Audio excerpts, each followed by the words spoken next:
Warning, this radio program has been rated R for ridiculous. All listeners must be accompanied by their spirit guides. You're listening to Haunted Voices Radio. Welcome to Haunted Voices Radio. Haunted Voices Radio brings you education, comedy, and information from top instructors, authors, and performers in the field of the paranormal. Join Todd and Phill each week to discover tricks of the trade that will help you to develop your craft and prosper as a paranormal investigator. It has never been easier to listen and interact from the privacy of your own home. This is truly a program you won't find anywhere else. Now, here are the hosts of Haunted Voices Radio, Todd Bates and Phill Roll.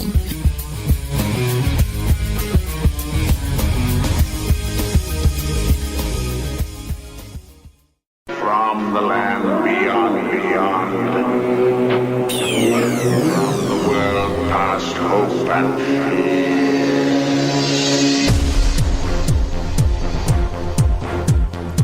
And a good evening, one and all. Welcome, Haunted Voices Radio Live, right here, WGOG Digital Broadcasting.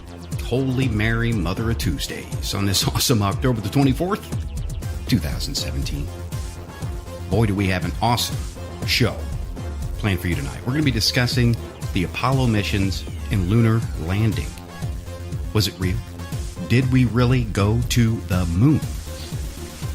There's going to be some exclusive photos that we're going to be posting in chat from our guest second hour, Scott Henderson. He's got some photos that have never been seen. Those are going to be posted in the chat room right there, hauntedvoices.com or WGOGDB.com. Either one, you can get in there. You're going to want to see these. It just may change your mind. Or maybe not. Some people are dead set we landed there. Some people are dead set we did not. Tonight, you be the judge. We welcome all opinions. That's the beauty of it. That's what talk radio is all about. But we're back, and that's what's good. How you doing, Filibuster? Oh, pretty good.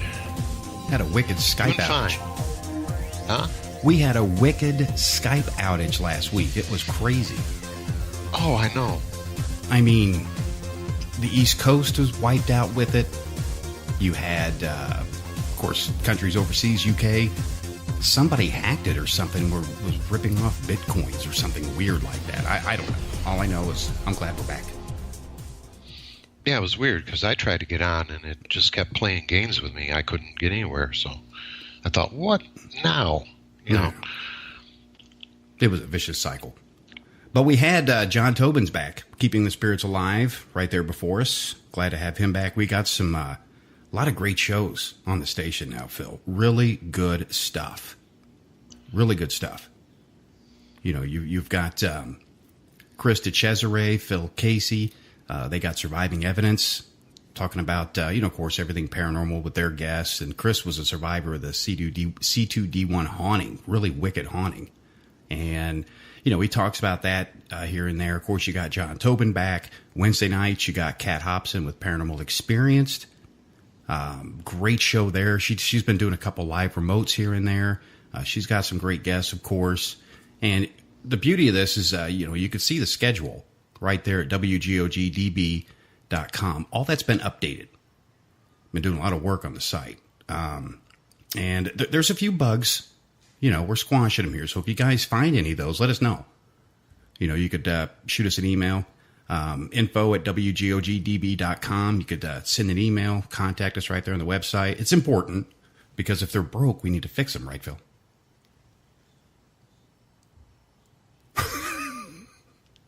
And Phil disappears.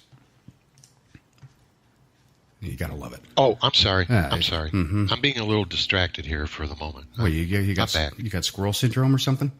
Yeah, I don't know. I'm hearing voices in my head. Again? Yeah. Well, to get some other things out there's some updates here. I want to get these out to you fine folks. Number one, Haunted Voices magazine. Now, the new issue comes out in December. Beverly is working her tail off with that issue. That's going to be, of course, uploaded right there at hauntedvoices.com. You can follow the fan page there, Haunted Voices Magazine on Facebook. Get some updates there. And those of you writing for it, get them in. Your deadline's up. Bev's starting to yell at people. I got mine in late. I'm going to be doing a behind-the-scenes article. And, well, I haven't started. Haven't started yet. Been a little busy. But be sure, stay tuned right there, hauntedvoices.com. We'll be uploading the magazine there. And you guys will be able to get the new issue. The current issue's up there right now. Be sure to check it out. A lot of great articles in there. And speaking of magazines, Phil, Fate Magazine. Fate Magazine, we want to welcome them, of course, to the advertising scene here with us.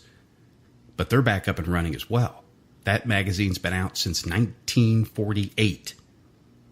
I think you were in yeah, they're old friends. Yeah, you were in your 40s back then, I think. Weren't you? Yeah, I think so. Yeah. Yeah. Probably that. Yeah, you son of a... And what's cool? No, I try to be nice, and this is what I get. You can't be. What's good is with their website, fatemag.com, guess who's building it? Yeah, I heard some hack was doing it. Is somebody hit it? But Phyllis has thrown it on my shoulders to build a new one. And it's up. I've been working on that in the background, fatemag.com. And that's up. You can order subscriptions, back issues, all that fun stuff. Well, I'm telling you, you don't know this, but I was asked to write an article for them, and I'm going to do it. It's a whole article about dyslexia. Huh. And I'm writing it. The only problem is all the words are spelled wrong. And backwards? Yeah. So it's going to be one of those kind of find your fate articles, no pun intended? Yeah, I got to find one of those grammar things or something, because, yeah. Oh, God. So what's it going to be about? It's going to be about your job-seeking capabilities in Calcutta? Well, that, yeah. And, trying to deal with dyslexia. Like I said, the only problem is everything's spelled backwards. So, well, I mean, I got to find a program that turns it around. Well, I'm sure there's some out there. Probably find some kind of mobile app or something, Phil, to hit a button and it flips it over. I mean, these smartphones do everything else. I mean, they make people really look like complete morons now. It's pretty sad. Everybody's face. Everybody's face. I'm having a problem. I don't even know what the hell I'm talking about right now. You don't know what you're talking about? No. Did you kind of kick back Grandpa's cough medicine there a little bit tonight? Did you quit going to meetings? No, I'm going with the instant coffee instead of the brewed, and I think it's affecting me. You know what? I'm on the same thing. She won't let me. I've got a 2-cup good coffee minimum, and after that, I have to drink the mud. Which is the... Yeah. I think what it is with the instant coffee, it sticks up in my nose worse than the ground does. So it's making me a little off. So what you're saying is you're actually snorting the grounds? It works faster than drinking it. Have you tried tucking it in your lip, perhaps? I never thought of that, yeah. Yeah. Poor little fella. I just take the spoon and, Huh. The ground just kind of runs right on through. The instant's kind of sticking up in there. Yeah. Do I sound a little nasally? Oh, yeah. It's definitely creating a problem. Yeah, I'm going to have to, what do they call that? The farmer's handkerchief or something? Oh, God help you. For the love of Mary and everything holy. Push the one nostril closed and blow hard. Jeez. Kids, if you're listening, don't listen. Don't listen. I mean, we don't want you to end up like Phil. Don't listen. Just whatever Phil does, do exactly the opposite, and you'll be set in the right direction on the right path. Well, kids shouldn't be listening to this show anyway. No, they should be in bed by now. Right. My prayers go out to you. Yeah, Tuesday nights are tough. I'm a little critical. I had to have 2 kids to find out I don't like kids. Huh. That's my life. Yeah, it's a hell of a life you live there, filibuster. Yeah, it's been rough. Well, we got something coming up here November 18th. And it'd be great if you could join, Phil. Ariel and I were going to be at the Russ House. Oh, yeah, I know about that. Yeah, last time we kind of had to bow out because, well, we moved. We moved, and we love the new place. It's quiet. There's no more drive-by shootings. It's real peaceful.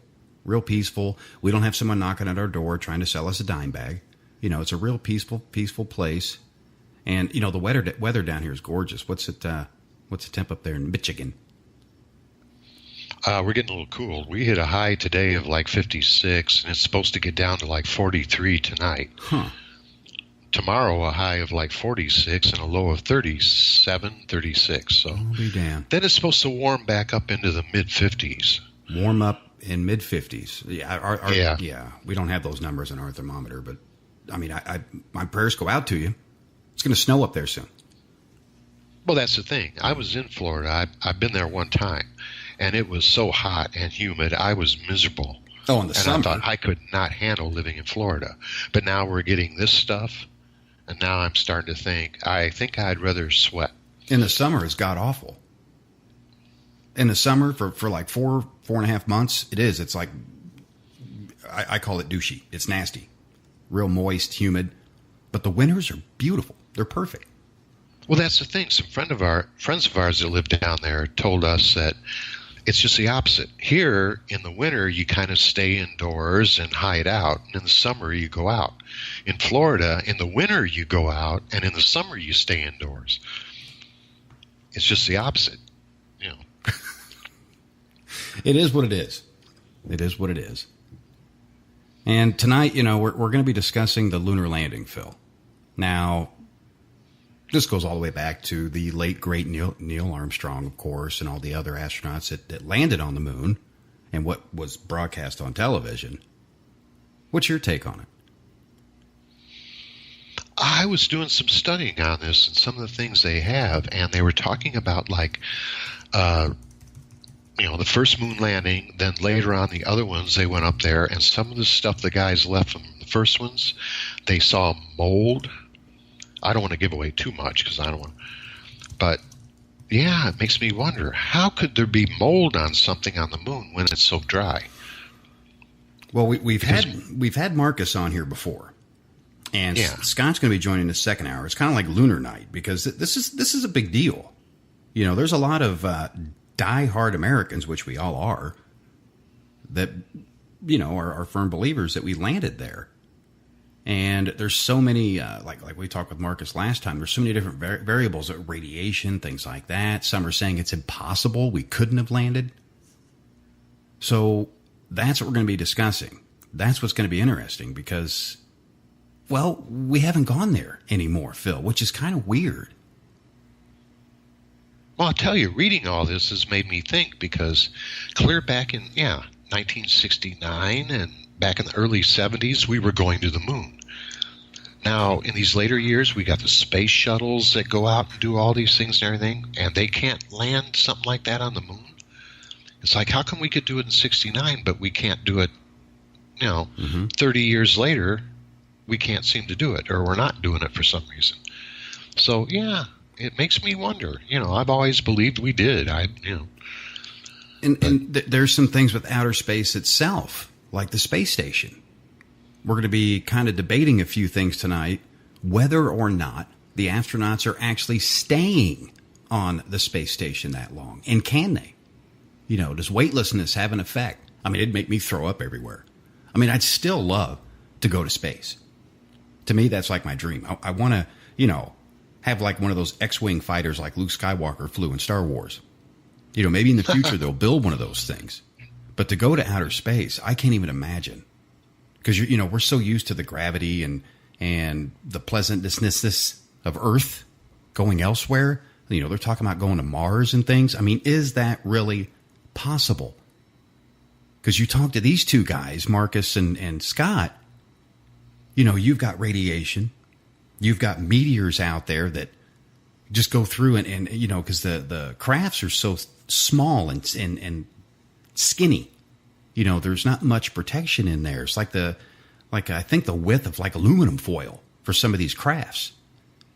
And a meteor would go through there like a pin popping a balloon. So it's really weird how all this, you have all these particles flying through space, from the sun, the solar flares and things.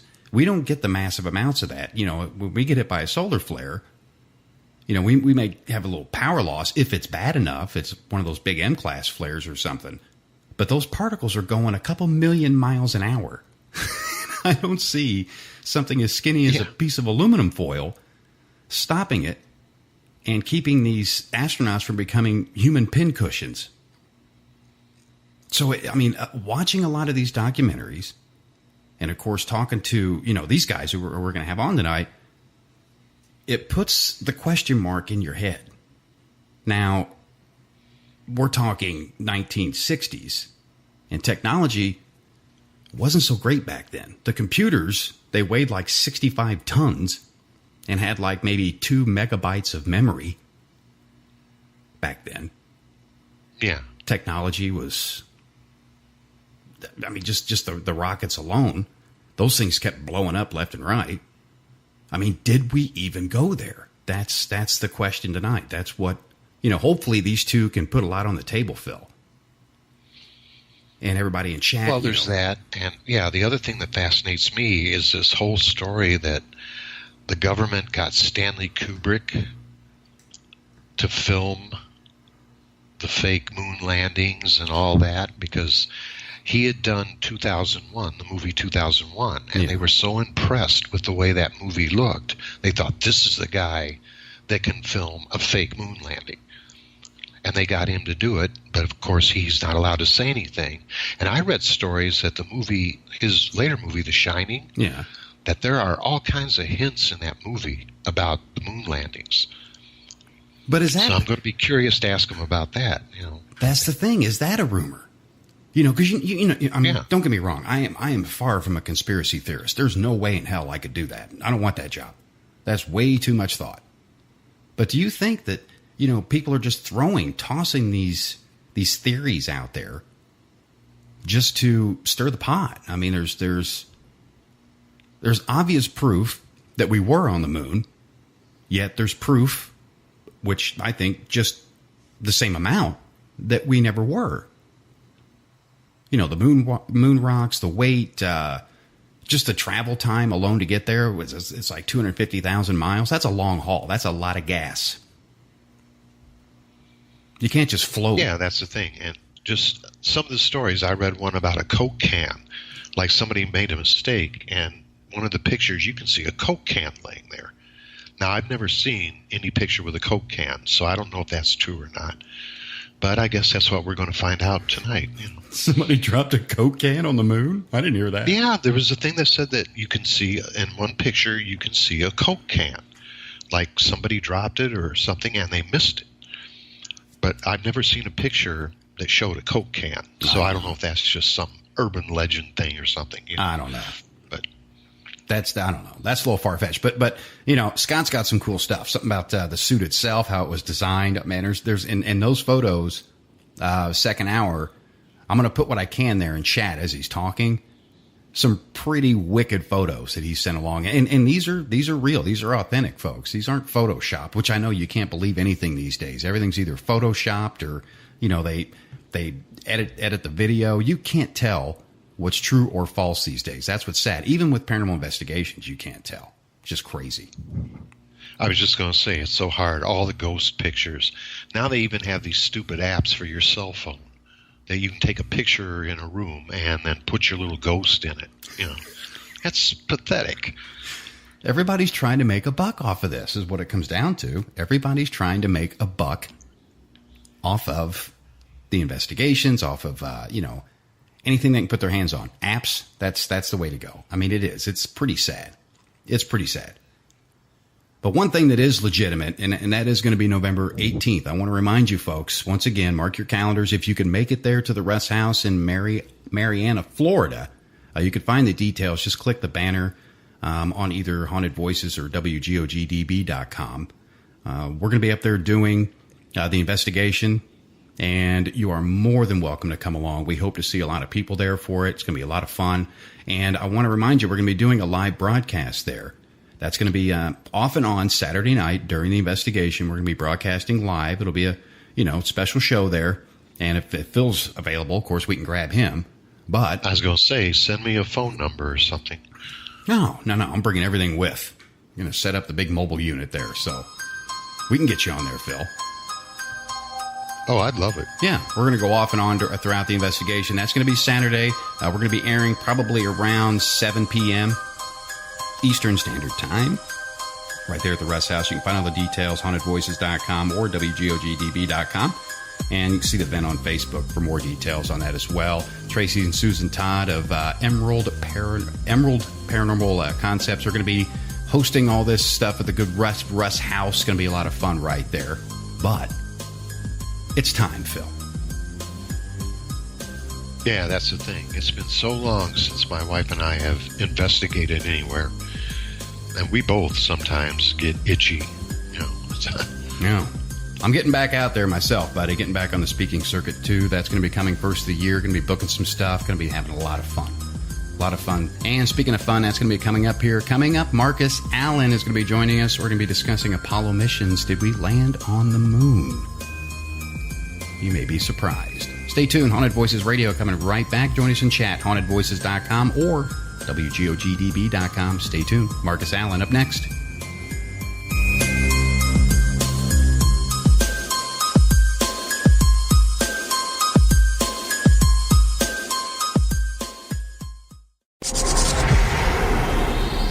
The best in paranormal and metaphysical talk radio. WGOG DB. Let's talk.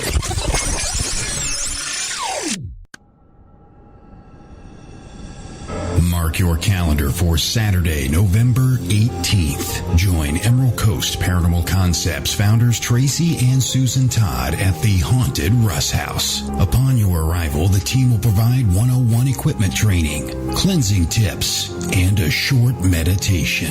And then you are released to roam the Haunted Russ House on your own. This event is for the serious investigator. No thrill seekers wanted here, and runs from 6 p.m. to midnight. Todd Bates and Ariel Grace of WGOG Digital Broadcasting will attend the event and not only conduct a live radio special, but also participate in the investigation. So drive, fly, or walk to the Russ House Saturday, November 18th, 6 p.m. to midnight for the investigation of a lifetime. You control the investigation, or do you? Tickets can be purchased through Emerald Coast Paranormal Concepts or by clicking the banner provided at WGOGDB.com.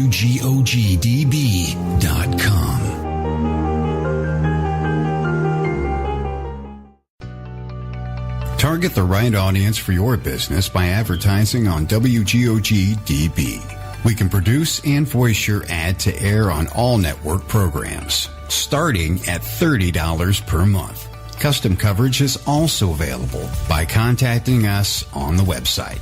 Don't wait a second longer. Secure your ad spot today and get noticed. Visit WGOGDB.com for details. WGOG Digital Broadcasting. Let's talk.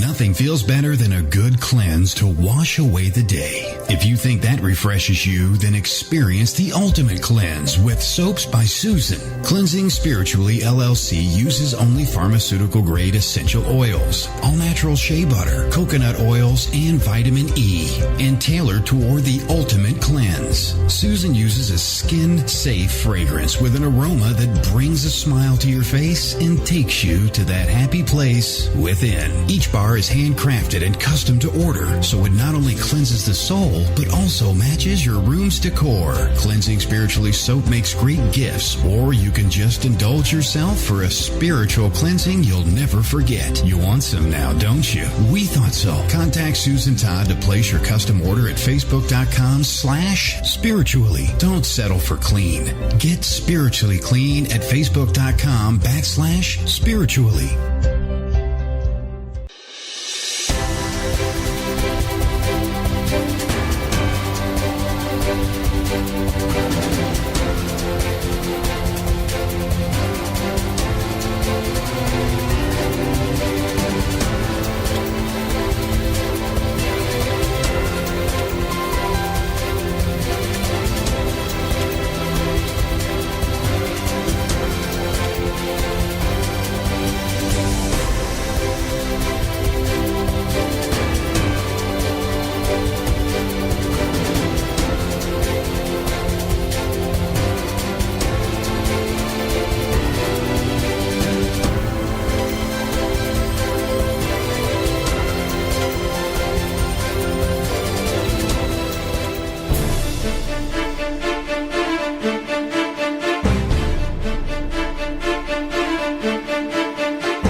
Minutes past the hour, Haunted Voices Radio Live, WGOG Digital Broadcasting. Those of you in chat, congratulations. Those of you who are not, get your derrieres in there. It's real simple. Just go to hauntedvoices.com or WGOGDB.com. It's real simple to get in there. Log in through Facebook, Twitter as a guest, because we have some amazing discussion coming up here. And we're going to be discussing, of course, the lunar landing, Apollo missions, things like that. Marcus, he's in the UK. It may be some kind of time difference. But, of course, we've got Scott Henderson here with us. And to give you a brief background on Scott, this is pretty amazing. Now, Scott, he's a retired chef and has always had a keen interest in technology. And what it is, in '69, he was just entering high school. And the science teachers kept the class up to date on NASA and the Apollo landings throughout his high school years, and he started to doubt the landing by 2008 after watching some videos, and by 2012, he was compelled to find out for himself. What he did is he downloaded everything he could find on Apollo and the NASA site, including all the ground photos for the 6 missions claimed to be flown. Now he has thousands of hours of study into both the documents and the photos. So definitely give a huge welcome for our guest, Scott Henderson. Welcome to the Haunted Voices Radio, Scott. Thank you for having me on the show. It's a pleasure to be there. Oh, goodness. Phil and I have been chomping at the bits here. The lunar landing. You know, there's so many theories out there. There's diehard people either way, Scott. You got some that say, yeah, we landed there, I got proof. And then you have some, like yourself, saying, no, we didn't land there, I have proof. So tonight we're going to try and throw all this out on the table and get the feedback from the audience. You know, put it in chat. Let us know your opinions. They're all respected here, folks, all opinions. But Scott, you know, you've been researching this for years. And yes, I have. You know, the thing is when you're researching something like this, and you're listening to NASA and their other representatives, they try to discourage you from looking further into the subject. They're trying to blind you with science. They try to tell you that you're not smart enough to understand it. And I find that quite disturbing to do that they would do something like that. Like when the initial people were coming up with this, the original researchers, I mean, it's pretty amazing what they were doing, because they were working alone. Like, there was no communication like you had today. Mm-hmm. They were taking their own personal knowledge, and like Marcus Allen, right, his knowledge of the cameras, and he looked at the story that NASA is saying, and he's going, how do these things work? How do they work in that environment? So then he researches to see the modifications they made, and the modifications were quite simply to allow them to operate the cameras with the suits, put so they could clip them on the front of the suits. They put a trigger on it so they could use it with the gloves. But there was no modifications made for the environment. And of course, when he asked them, they won't respond. Go figure. They simply won't give him the answer. They won't give him the thing. But they actually did respond because they initially took the information and made it disappear. They say, oh, we lost it. Right? So for years, they're saying we lost it. Even Ron Howard couldn't get any of the videos. Right? Right. Well, miraculously, all those videos are back online. You can find them on YouTube. Okay? They're just flooding the market with it now. And like I said, they're trying to just blind you with science. They're trying to just overload everything. They put 10,000 pieces on Flickr, right, of photos out there. And they say, here's the puzzle, you put it together.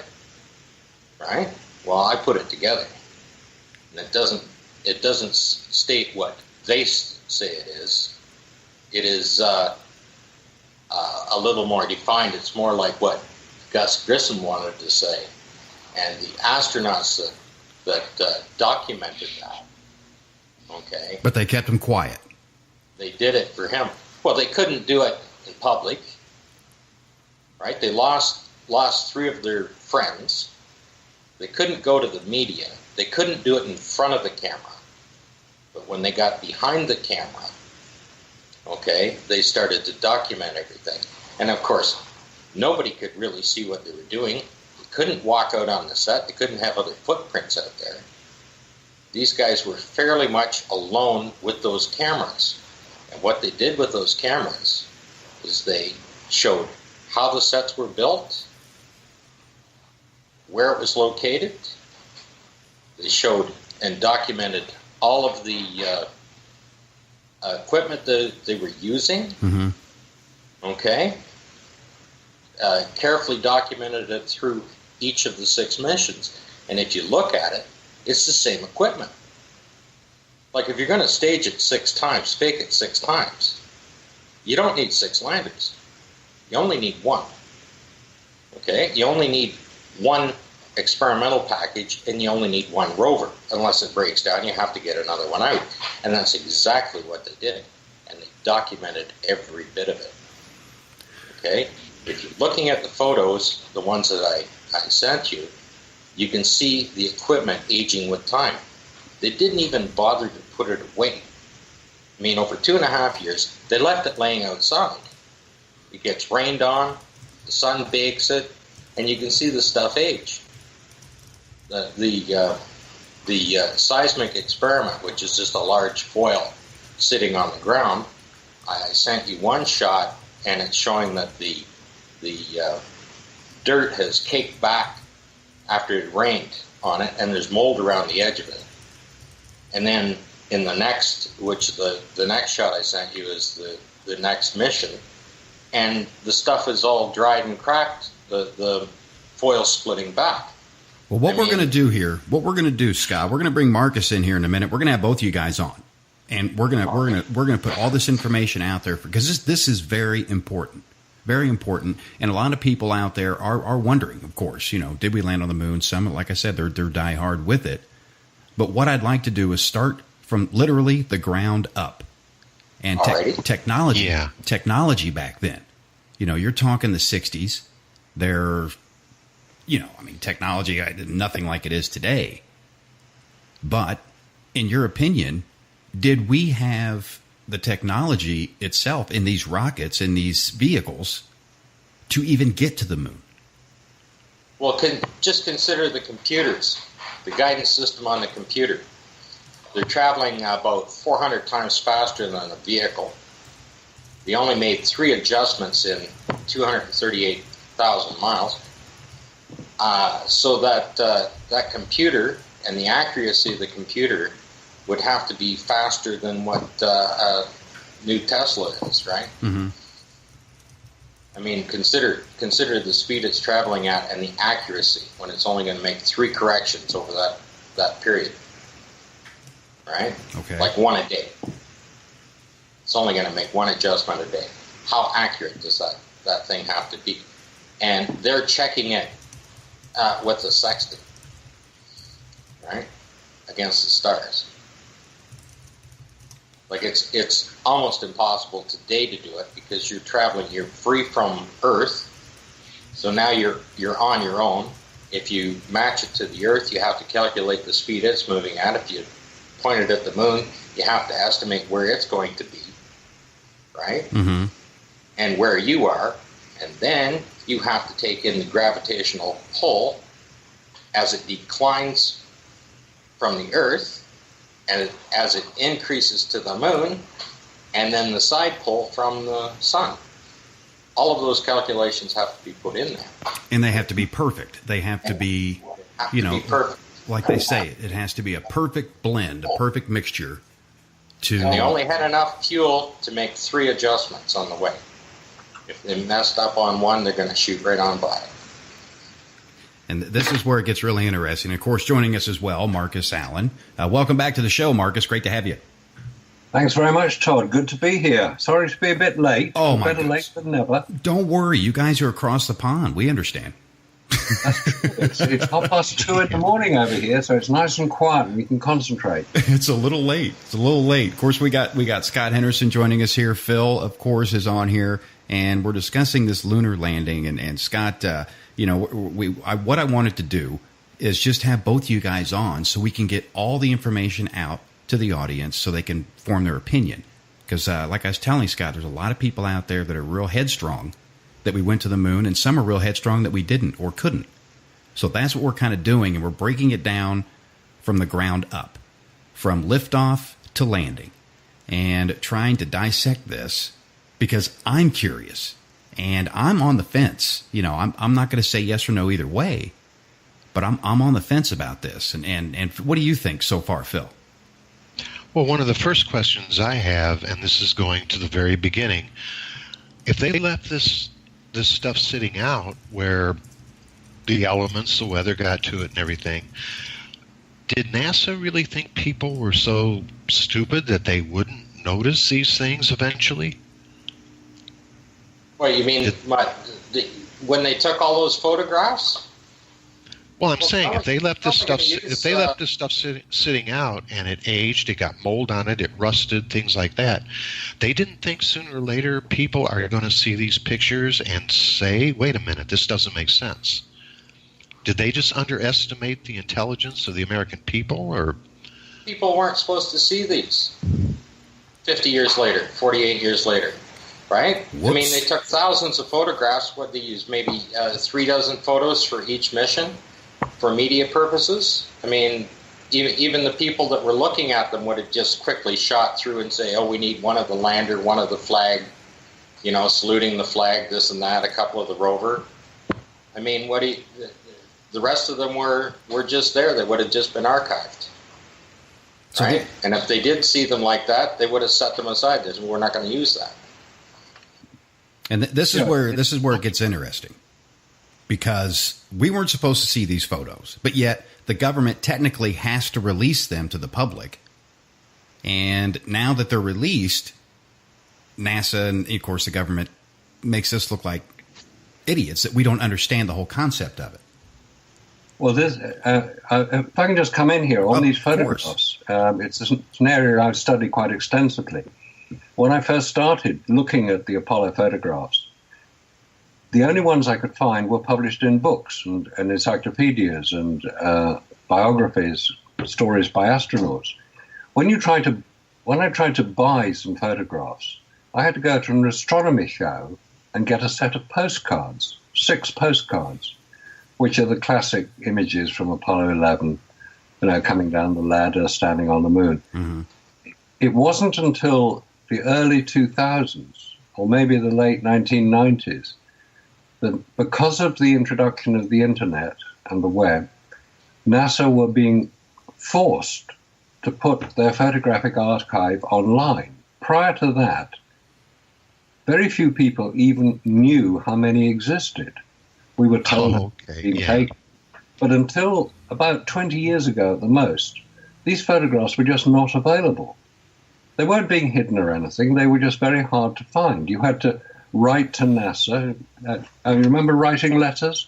Oh, yeah. You had to write to NASA and say, please could you send me some photographs? I'd like them from Apollo 11. And NASA, if they were feeling particularly good, they'd reply in about several months later and send you a couple of pictures, say, these are the ones that we have available. They just weren't available. So Scott is quite right to say that these photographs are just have not been seen. It's only since the internet and Apollo, and there are various websites. In fact, there are almost too many now. There are 4 that I know of where you've got the whole Apollo record. And there are 32,000 images taken after the craft had been launched and before it came back again. There were many hundreds of thousands of all the operations that were going on. So it's only very recently that we've been able to examine them. And looking at photographs, right, the camera doesn't lie. The camera tells a story. And the story that we see in these photographs is what NASA wanted us to see. Man on the moon. So when you see a photograph with a black sky, you know it couldn't have been taken on Earth. It had to be taken on the moon. And so you immediately make the assumption, well, this is on the moon. Couldn't have been taken anywhere else because it's got a black sky. Mm-hmm. Photoshop wasn't developed and sold to the public until the early 1990s. But film studios were perfectly capable of manipulating images. And we saw that on film. I mean, there are many photographic anomalies in films, but we accept them because we know what we're looking at. This is being held up as real life. I claim it's not. I claim it's a fabrication. Because once you start looking at the photographs and examining them in detail, and Scott has mentioned a few of the details that he's identified, many other people have identified many other anomalies in the photograph. You have to be able to read a photograph in the same way that we read a book. Look, there are 26 letters in the alphabet, and they're all made of little squiggles. When we read a book of 50,000 words, there are probably many, many duplicated words, but we know the context in which the word is used. Therefore, we can make sense of what we're reading. And our brains are so clever that we can identify what these little squiggles are, because they're letters of the alphabet and they make words, and we understand the words, so we know the context, we know the meaning. If you look at a photograph, you normally just look at it as a two-dimensional image, and you see the images in it. If you examine it technically, and you look at the perspective in the photograph, you look at the optics that would have been used to create that image, you look at the light levels, the direction of the light, and you look at the focus, because quite often in photographs, you'll see photographs that have part of it is out of focus. So that will tell you what type of lens is being used. If you can read a photograph, you can then start to deconstruct it. And once you start to read the photograph, and I've been technically trained as a photographer, I know what cameras can and cannot do. I know what film can record. And I found so many anomalies and unexplained details in these photographs that it makes me wonder if we have been seriously misled to the fact that what most people will support, that they believe that man has landed on the moon. I believe in 3 things: Father Christmas, the Tooth Fairy, and the Easter Bunny.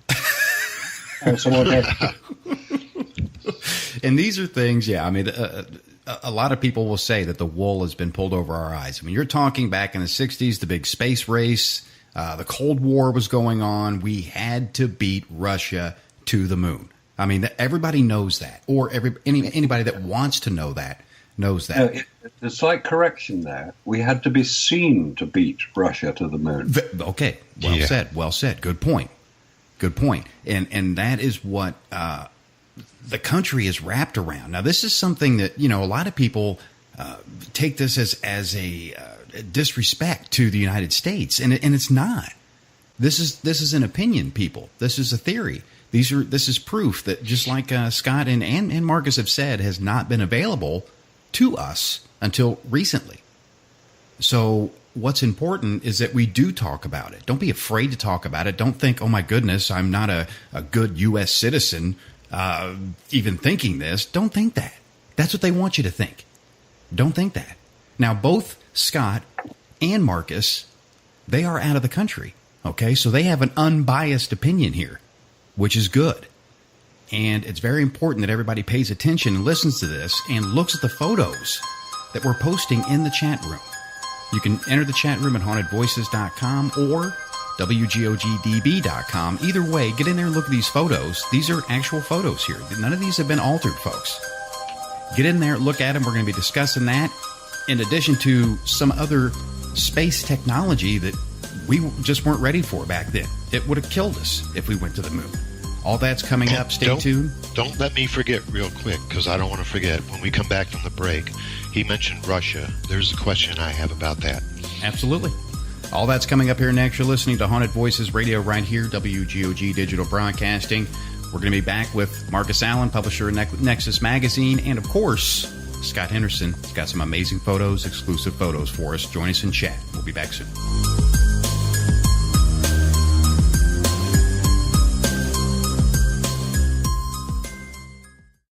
Talk is our business, and business is good.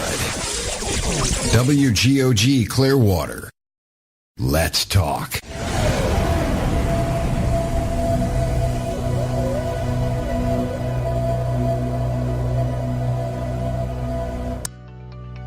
Target the right audience for your business by advertising on WGOG DB. We can produce and voice your ad to air on all network programs, starting at $30 per month. Custom coverage is also available by contacting us on the website. Don't wait a second longer. Secure your ad spot today and get noticed. Visit WGOGDB.com for details. WGOG Digital Broadcasting. Let's talk. Social media is all the craze these days, and we invite you to give us a visit. Find us on Facebook.com/Let's Talk or follow us on Twitter at Twitter.com/WGOGDB. It takes just a quick moment of your time, and we'll give you some access to some awesome station goodies, too. We know you like listening to our live programs, but did you know the station had a chat room?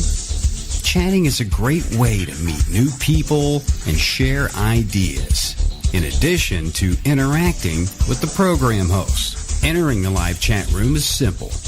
You can log in through Facebook, Twitter, as a guest. Don't forget to try our new registration feature and never miss another post. Some chat features include free audio and video chats with other chatters. Upload files from your computer or smartphone, or just chat from your smartphone or tablet while listening to your favorite programs. WGOG DB Station Chat Room. Don't just listen to the live show, be a part of it. Links can be found on all station websites or Facebook fan pages. See you there.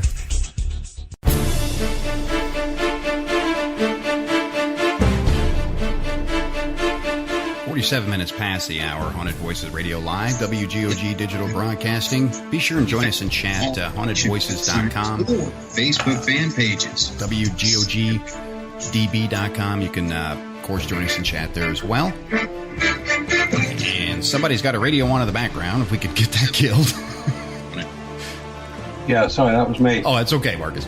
And, of course, joining us, Marcus Allen, publisher of Nexus Magazine. We've got Scott Henderson with us as well. We've decided to combine them both. That way we can discuss the lunar landing here and some of the discrepancies in the photos, the technology of us even getting to the moon.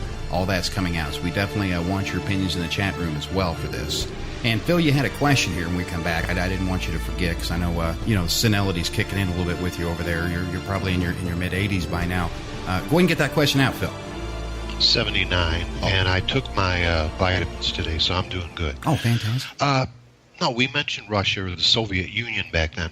Was there ever a time when the Soviet Union questioned the validity of the moon landings?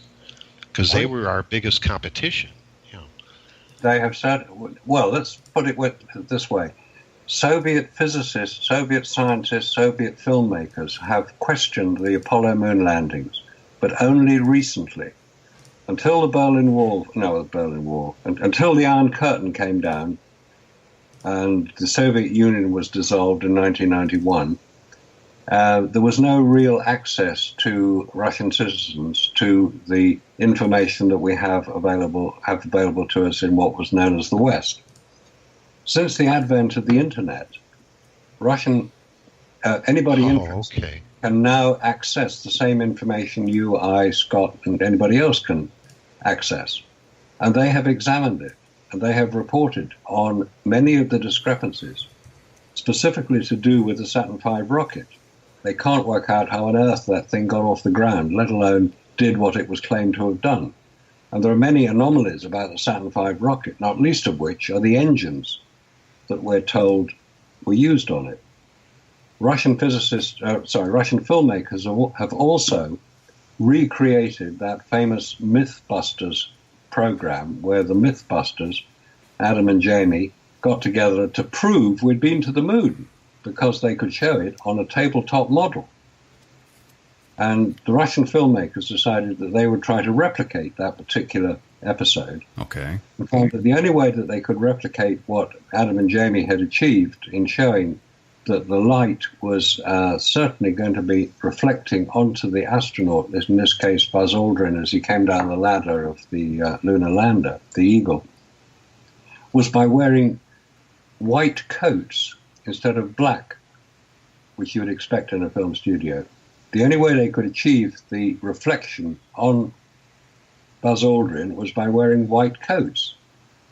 So they demonstrated that the only way that Adam and Jamie and Mythbusters could have done it was by doing the same thing, i.e. faking it, which is a bit sad, really, because they had a good reputation for scientific entertainment, which is basically what they said the program was. It wasn't science, it was entertainment.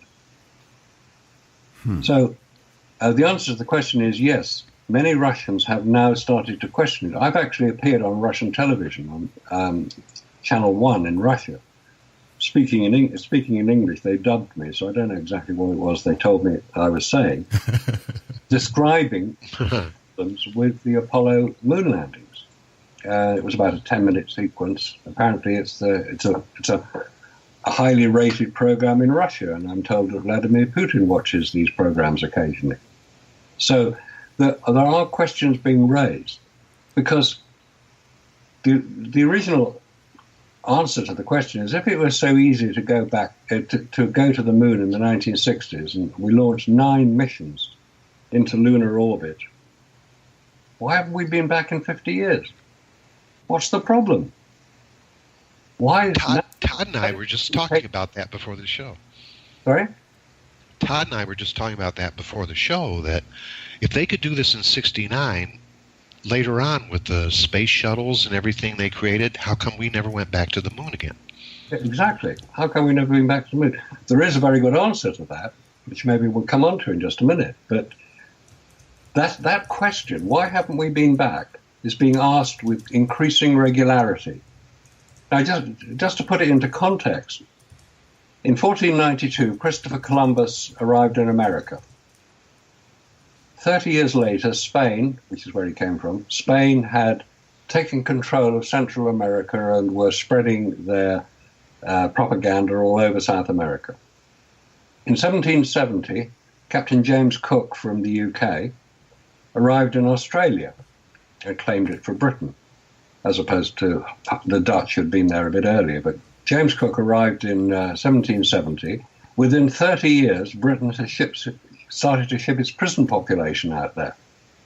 In 1969, man lands on the moon.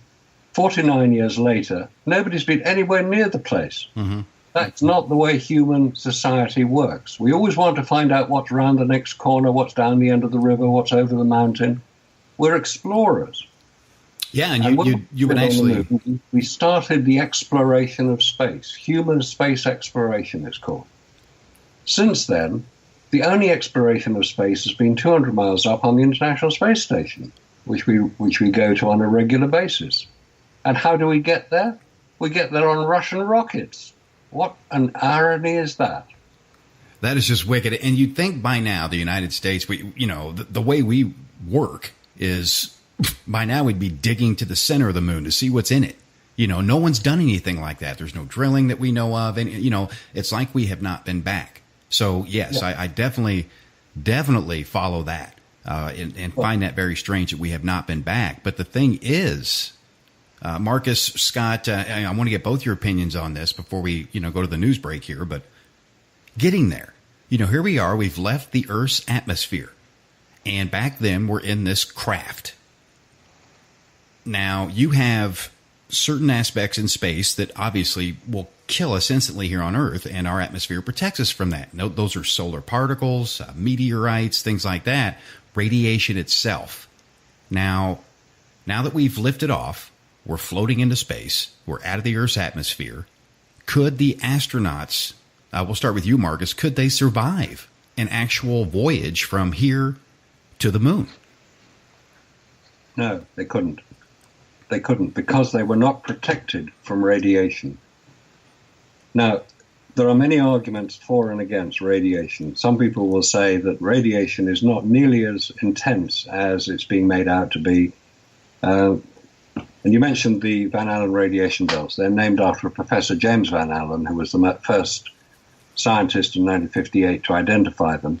And he confirmed their existence by sending a Geiger counter on one of the first rockets that were launched, Explorer 1, 1958. Unfortunately, the Geiger counter stopped working. It started showing a record. It stopped working. And they couldn't work out why it had stopped working until they got the thing back down again and discovered that the radiation was so intense and so severe that it had basically destroyed the Geiger counter. So what they had to do to actually measure the radiation levels, they sent another Geiger counter up on Explorer 4, but this one, guess what, was protected by lead shielding to prevent the overload. Well, if they knew that the radiation was so severe that a Geiger counter had to be protected, man, who is far more susceptible to radiation damage, it affects the DNA and the cells, and that's why it will eventually kill you. Mm-hmm. The man is much more susceptible to these levels of radiation, but it seems to have been completely taken out of the discussion, and NASA will not address it. I made the possible mistake of saying that, if these spacesuits, which are obviously protecting the astronauts because they've been to the moon and they were all still healthy, well, they were at the time, could the same spacesuits be used to go into Chernobyl, 3 Mile Island, and now Fukushima and clear up the mess? Because radiation is radiation. Right. And the manufacturers of the spacesuit, the International Latex Corporation, said, we don't advise that. There was no radiation protection supplied in the spacesuits. We built them according to the specification that NASA supplied us with.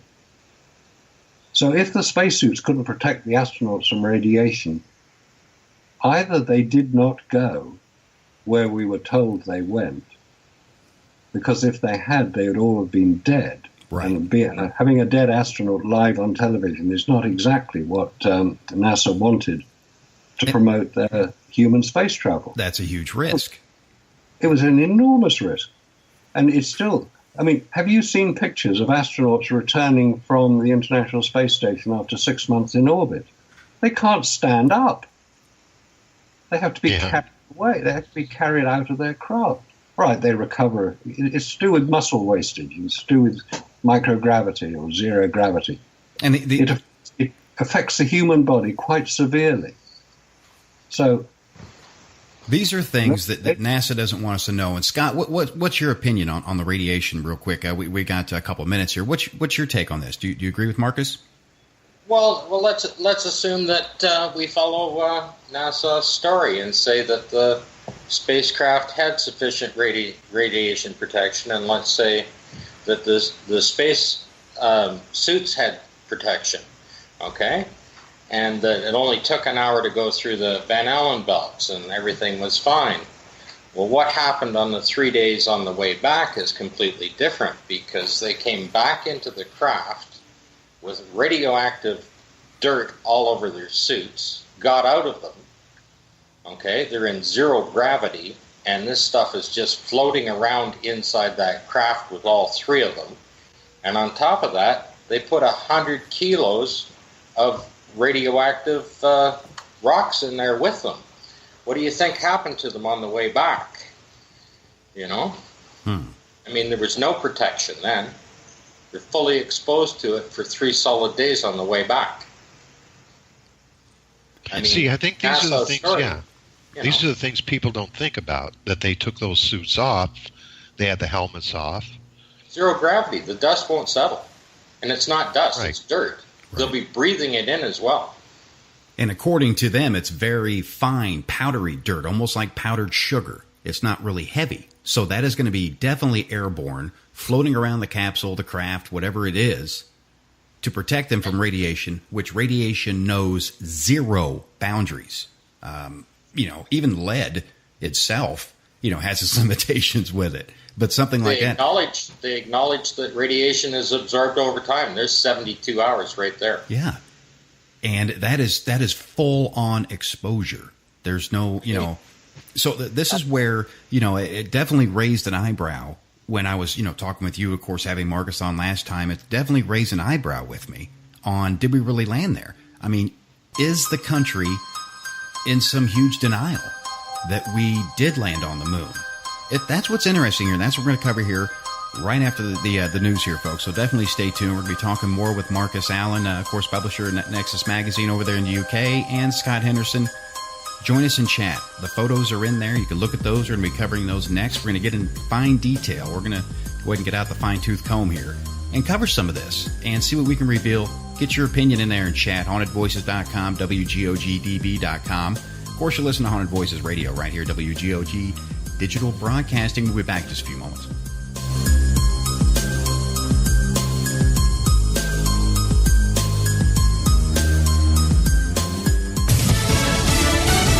She's ready to head to Washington. I'm Lisa Lacera, Fox News. Kelly Ward, who was set to primary Arizona Republican Senator Jeff Flake, reacts to the news he will not seek a second term. We need new leadership, new GOP leadership in Washington, D.C., and I look forward to being a part of that class of 2019 who is putting the America First agenda out in the forefront in the policy that we create to secure the border, to stop illegal immigration, to get rid of Obamacare. Ward appearing on Fox is The Story with Martha McCallum. Flake with the announcement on the Senate floor this afternoon. We must never adjust to the present coarseness of our national dialogue with the tone set at the top.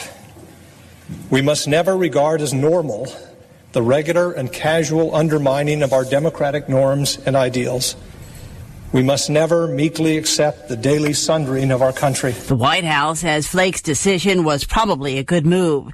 The news about Senator Flake coming just hours after President Trump's feud with Tennessee Republican Bob Corker heated up. The president earlier accused Senator Corker of blocking his party's efforts on tax reform, writing on Twitter, Bob Corker, who helped President Obama give us the bad Iran deal and couldn't get elected dog catcher in Tennessee, is now fighting tax cuts. That brought this response from Tennessee's junior Republican senator. You would think he would aspire to be the president of the United States and act like a president of the United States, but, that's just not going to be the case, apparently. And Corker, in an interview, said the president has great difficulty with the truth and that debasing the U.S. would be his prime legacy. Fox's John Decker at the White House. Fox News has learned the protester who got into the Capitol today and threw a Russian flag at President Trump used an outdated visitor's badge to clear a security checkpoint that went across the Capitol to a secure area where he blended in with reporters. Fox News, fair and balanced. Council. Secretary of State Rex Tillerson pressing Pakistan to address terrorist havens inside its borders. Tillerson says Pakistan needs to undermine the support the Taliban and other militant groups receive there to then launch attacks in neighboring Afghanistan. Pakistan denies it's a terrorist haven and says it's producing results in its fight against those organizations. Secretary Tillerson noted the U.S.-Pakistan security relationship is important to providing peace. Pakistan is concerned about the U.S. drawing closer to its adversary and neighbor, India. The secretary is in New Delhi for meetings there with senior Indian officials. At the State Department, Rich Edson, Fox News. The National Park Service considering a steep increase in entrance fees at 17 of its most popular parks to address backlogs of maintenance and infrastructure projects. Visitors to parks like the Grand Canyon and Yosemite will be charged $70 per vehicle, more than double the $30 weekly pass fee. Actor Robert Guillaume has died. Robert Guillaume has died at the age of 89. The award-winning actor was the first African-American to sing the title role of Phantom of the Opera, appearing with an all-white cast in Los Angeles. Many will remember him as the sarcastic butler in Soap, who ended up being the voice of Sanity in the series. I've missed you, Benson. I wish we didn't have to say goodbye. Will I ever see you again? Oh, sure. It's a small cosmos. We'll have lunch. That show also launched Benson. He said to the Television Academy about his character, Benson wasn't subservient to anyone. Benson was the revenge for all those stereotype guys in the 40s and 50s. Michelle Polino, Fox News. Saturday's Deep from the Heart benefit concert for the victims of the hurricanes, attended by the 5 living former presidents, has raised about $2.6 million. That's in addition to the $31 million collected before it took place. Lisa Lacera, Fox News Radio.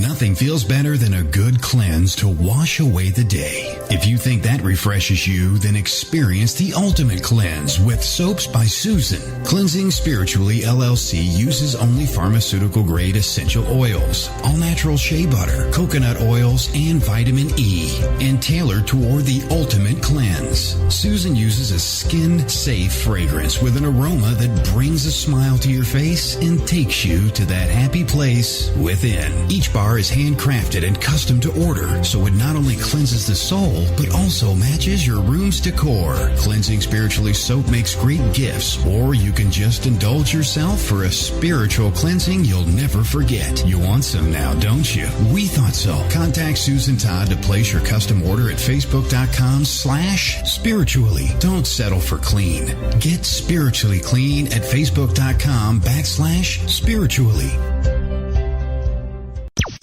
WGOG DB Clearwater. Let's talk.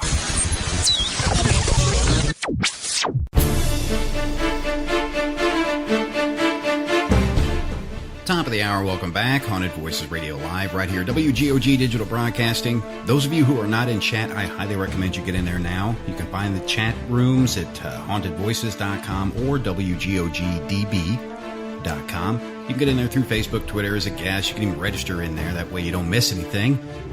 There's some photographs we're going to be talking about here in just a moment. Of course, we're discussing the lunar landing and Apollo missions with guest Marcus Allen, publisher of Nexus Magazine over in the UK, and Scott Henderson, who is revealing some photos and exclusive photos here that a lot of you have not seen. And you can only see them in our chat room. So definitely log in over there. It just takes a moment, because we're raising some eyebrows here. And we're discussing, of course, the trip to the moon. Could we have made it? Would the astronauts have lived? And those of you who missed the first part of the show, we've got everything archived for you. And all this is going to be available on iHeartRadio, there on the After Hours AM channel afterwards, in addition to iTunes and Google Play Music. All that's going to be uploaded there. And, of course, you can listen to all the past shows right there at hauntedvoices.com. We'll be putting those in here for you, because you definitely want to hear the entire program before you base your opinion and form it here. Are we just a bunch of sheep following what the media told us back in the 60s with this, the space race? Crazy things we're discussing here, and a lot of you are not aware of all these discrepancies in the Apollo missions. You know, the astronauts, they stated here that they couldn't have made it. They wouldn't have lived. The radiation would have killed them. Not to mention the flying meteorites going right through something that it's about as thin as a piece of aluminum foil. You know, this craft. So there's really no protection in there, and radiation has no boundaries. We've discussed that. Marcus definitely let us know that the suits were not capable of deflecting the radiation. So there's a lot of things that we've put on the table here for you to form your opinion. It's very important that you do so. So welcome back to the show, everybody, here. And talking about this, let's get into some photographic evidence. Now, one that I have in mind, and one that's posted there in chat right now, and I'm going to try and paint a picture of this the best I can on radio. It's just the astronaut is on the moon, okay, supposedly, and there's a white box, and it has what some of you may call a shadow, but what others, and I think Scott's going to explain here, that this is mold. And being on the moon, it has no atmosphere, therefore no humidity or anything of that nature, no moisture. How could mold form on something with no atmosphere? You want to explain that, Scott? Oh, that's Apollo 12, where he's setting up the equipment, where the astronauts setting up the equipment. That is supposed to be the central station for the experimental package that he's setting up there. Now, if you follow NASA's story, I mean, they prepared all this stuff in a clean room, right? Mm-hmm. Put it in a spacecraft and sent it there, and this is what it looks like when it comes out. You can clearly see the mold underneath it. I mean, this stuff was just between Apollo 11 and Apollo 12. They didn't even put the stuff away. They just left it outside on the set. It's as simple as that. I mean, and it's documented everywhere. It's not like one or two photos. There's literally thousands of them like this. And the astronauts themselves clearly documented it. That's what they were doing with the cameras. As a matter of fact, it's the only thing they were doing with the cameras. You don't see them, like the experimental package. I mean, once you set it up, it's a very important piece of scientific equipment as far as NASA says. Mm-hmm. Wouldn't they be running tests on it, making sure that it's going to be working perfectly before they left the moon? Okay, so this is an obvious blooper that NASA did not intend for our eyes to see. Well, even if they saw it, they just would have shuffled it aside. And then 25 years later, they're under pressure to put the photos out. There's nobody left working at NASA from 1969.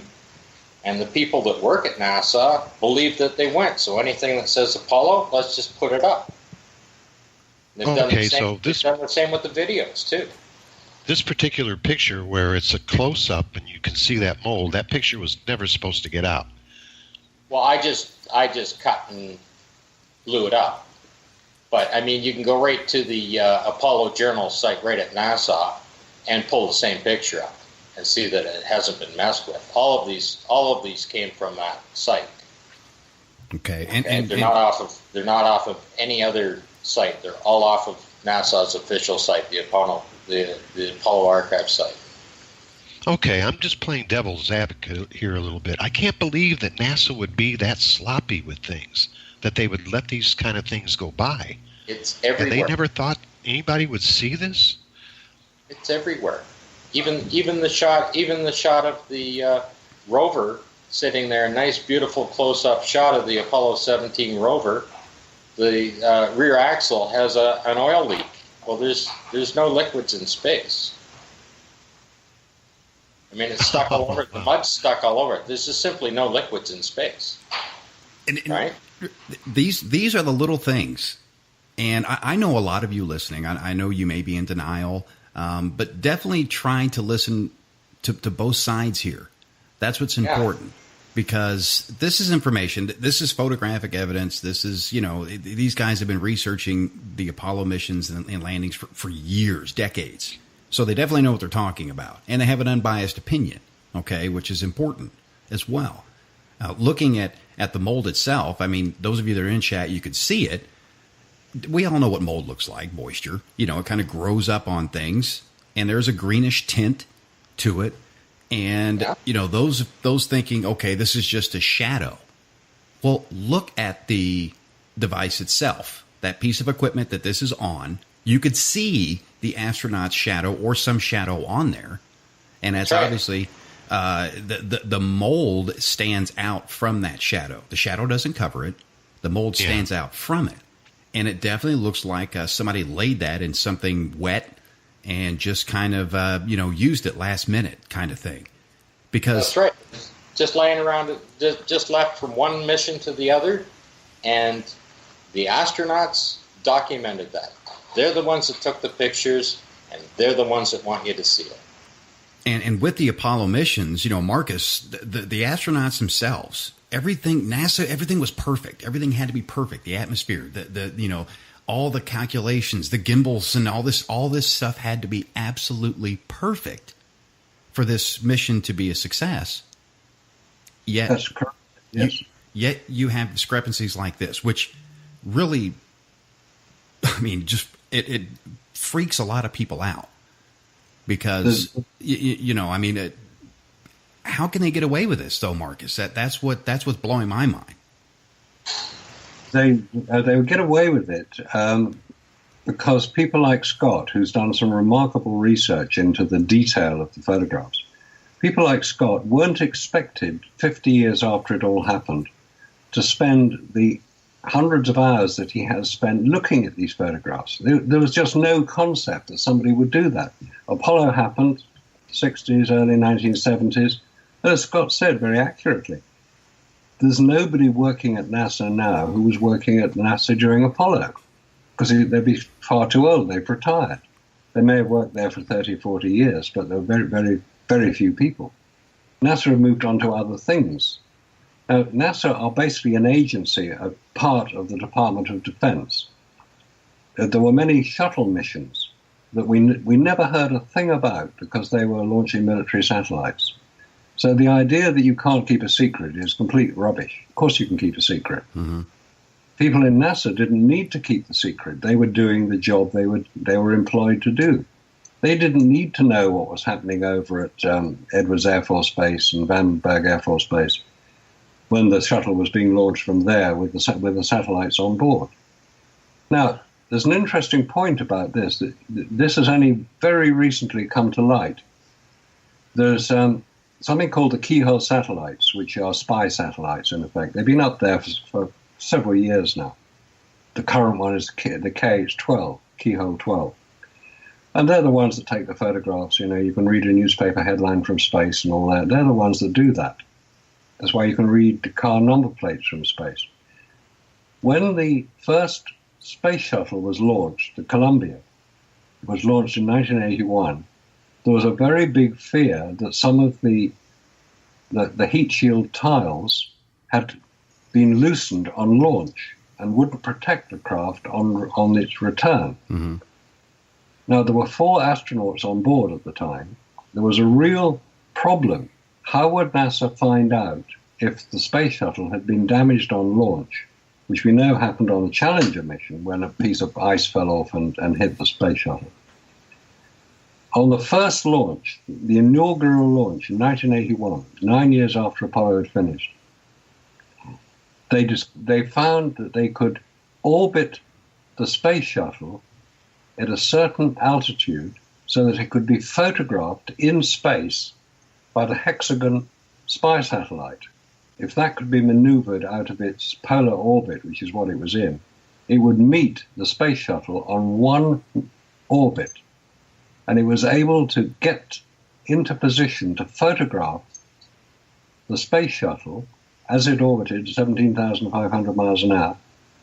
It could photograph it so that the photographs could then be transmitted back to Earth, and the scientists could have a look at the photographs to see if the space shuttle heat shield tiles had been damaged to the extent that it would endanger the shuttle on its re-entry. Very few people even knew this had happened, let alone the information. That's only come out in the last 2 to 3 years. So a great deal of secrecy surrounds NASA and surrounds their activities. They don't tell us everything that's going on. We think that because they're a civilian organization, that they're going to operate for the best and for the future benefit of mankind. Right. Yes, in some cases they do, not all cases. So one has to take into account their secrecy, which is basically the military secrecy that they operate under. And that's what the astronauts were. They were all military men. They were under military orders. Their oaths of secrecy were such that they would not let each other down. Even now, even 50 years after the event, no astronaut is going to break ranks. It's going to take the diligent research of people like Scott, and there are many others around the world who are doing similar research, to find out the truth about Apollo. Because until we find the truth of Apollo and find out how limited it actually was, human space travel will be limited by the refusal of NASA to confront its past. And that's all we ask them to do, to confront their past, admit their position so that we can now all move forward, because there are many exciting things happening in space. The Apollo legacy is holding us all back. It's a tragedy. So anybody who works for NASA who's listening to this, please do your duty and confront the Apollo legacy, because until you do, your function as a space scientist is severely limited. End of speech. Sorry. No. Okay, one thing I was wondering, well, we're getting ready to go to a break pretty soon, but just something to think about for after. What happened with Apollo 13? Oh, that was a wonderful piece of space opera. Okay. Wonderful piece of script writing. It followed the rather unfortunate event on Apollo 12, where the camera was pointed directly at the sun. It burnt the lens out, so nobody could see what was going on. So everybody lost interest. And when I Love Lucy got cancelled, everybody complained. So NASA had a problem. Their PR was definitely not working. So they decided to operate a space rescue mission. And that was Apollo 13, which basically was in Earth orbit most of the time, or all the time. And the astronauts were up there. And anybody who says, well, you can't possibly expect us to believe that the Apollo craft was in Earth orbit, because somebody would see it, wouldn't they? You can see the space station going overhead if you know where to look and when to look. Right.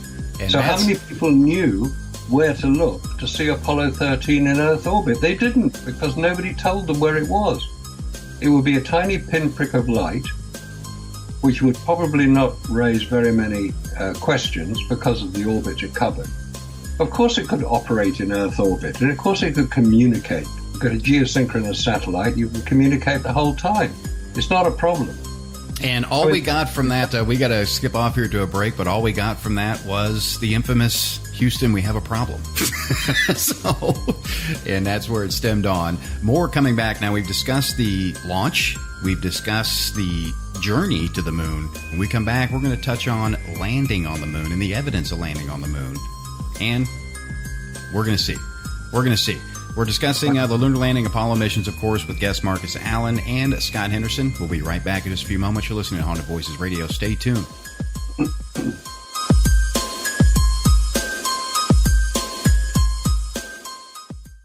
Stay tuned. We'll be right back after these important announcements. Trust me, it's worth the wait.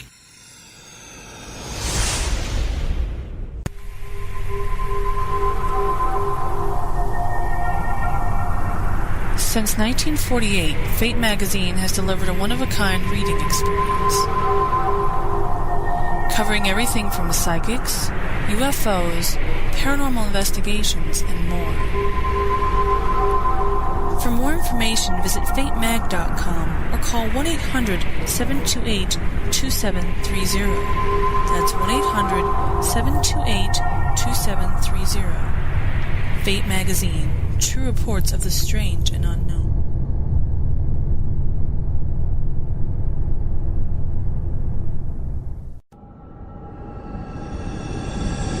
Mark your calendar for Saturday, November 18th. Join Emerald Coast Paranormal Concepts founders Tracy and Susan Todd at the Haunted Russ House. Upon your arrival, the team will provide 101 equipment training, cleansing tips, and a short meditation.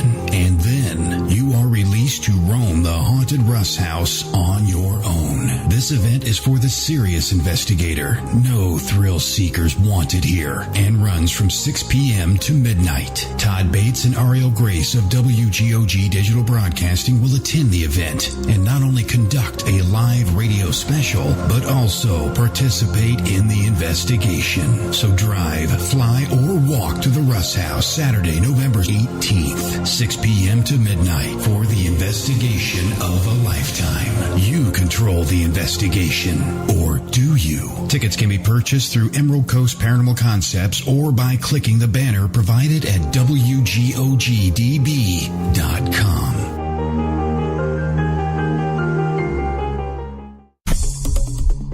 Social media is all the craze these days, and we invite you to give us a visit. Find us on Facebook.com/Let's Talk or follow us on Twitter at Twitter.com/WGOGDB. It takes just a quick moment of your time, and we'll give you some access to some awesome station goodies, too.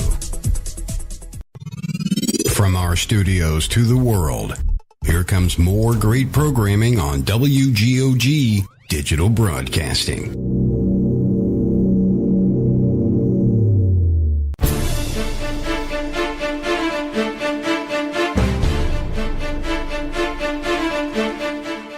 Minutes past the hour, Haunted Voices Radio Live, WGOG Digital Broadcasting. And those of you just tuning in, we're obviously discussing the Apollo missions, the lunar landing, and everything's being archived here. You can catch those on iTunes, Google Play Music, iHeart Radio, on the After Hours AM channel, all that right after the broadcast. And of course, all shows can be listened. You can listen to those right there on the website, hauntedvoices.com as well. Just click on the past shows link. Join us in chat. Definitely want to get in there. We're posting some photos there, courtesy of Scott Henderson, and amazing photographs there. You can join us in chat through Facebook, Twitter as a guest on both websites, hauntedvoices.com or WGOG Digital Broadcasting if you want to follow along here with us. A lot of great information here, a lot of eye-openers. Did we land on the moon? Did we even go there to begin with, let alone land? And that's what we're doing. We've discussed from liftoff, and we're going to come all the way back to landing. We're doing all this in sections here with Marcus and Scott.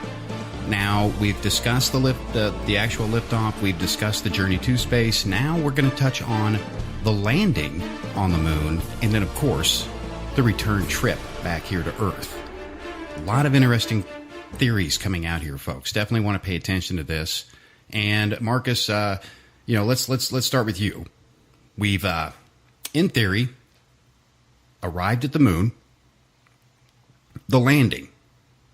Now, the moon's a very tranquil place. There's obviously no atmosphere, no gravity, or little gravity. I think there's a tad.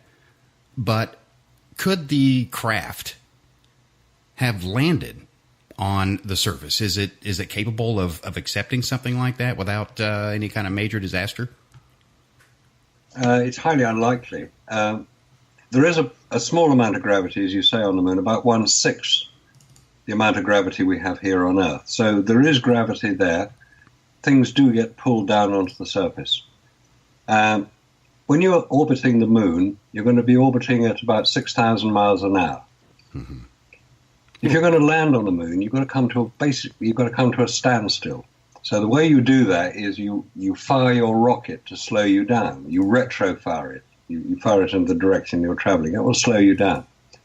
You will then come, after a couple of orbits of slowing down, you will hover over the lunar surface with your rocket still firing because it's got to counteract the small amount of gravity, and you will lower yourself onto the lunar surface. Two things here. If you're firing your rocket, it's going to be producing a certain amount of exhaust, which will disturb the lunar surface. And we know the lunar surface from the photographs is obviously very dusty and very lightly covered. It's not thick dust. It's quite secure because they'd already landed craft on the moon to discover that there wasn't 6 feet of dust into which you would sink. Mm-hmm. So they landed on the lunar surface. Very little dust is seen to be disturbed, which is the first anomaly. Because if you're looking at the photographs of the landers, the foot pads, which are relatively close to the exhaust, which is firing up until almost the moment that the thing hits the ground or touches the ground, you would expect the pads to show a little bit of dust having settled in them. It's a logical conclusion to reach. Any unmanned craft you see, the Surveyor craft on the moon and the Curiosity craft on Mars, shows dust on the craft after it's landed.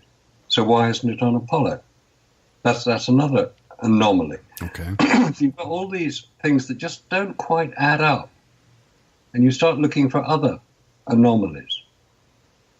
When you've got a craft landed on the lunar surface, it's landed in a way that we can't do here on Earth. You can't land a rocket. In fact, well, say you couldn't until a couple of years ago, when Elon Musk in SpaceX decided that rather than chuck the large booster rockets away, he would land them back on Earth by retrofiring the rocket and landing. We've seen the pictures of that. Those are quite real. It's a great achievement to have done it. On the moon, nobody had ever achieved this. Neil Armstrong was practicing in what's called the flying bedstead, which he managed to crash. Fortunately, he ejected.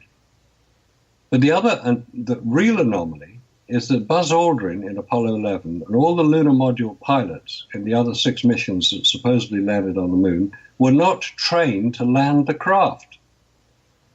In Apollo 11, only Armstrong had been trained to land the craft. Supposing he'd been incapacitated, Aldrin would have died as well because the craft would have crashed. Why wasn't he trained? He said it in so many words. He said, I wasn't trained to land it. I didn't know what to do. That's a great point. That's a great point. Yeah. And that's something, I mean, let's face it. NASA always preaches they have backups for backups for backups. There's no backup there. That's a good point. That's a good point, Scott.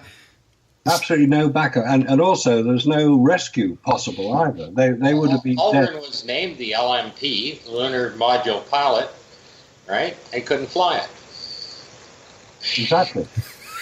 They couldn't fly it. So,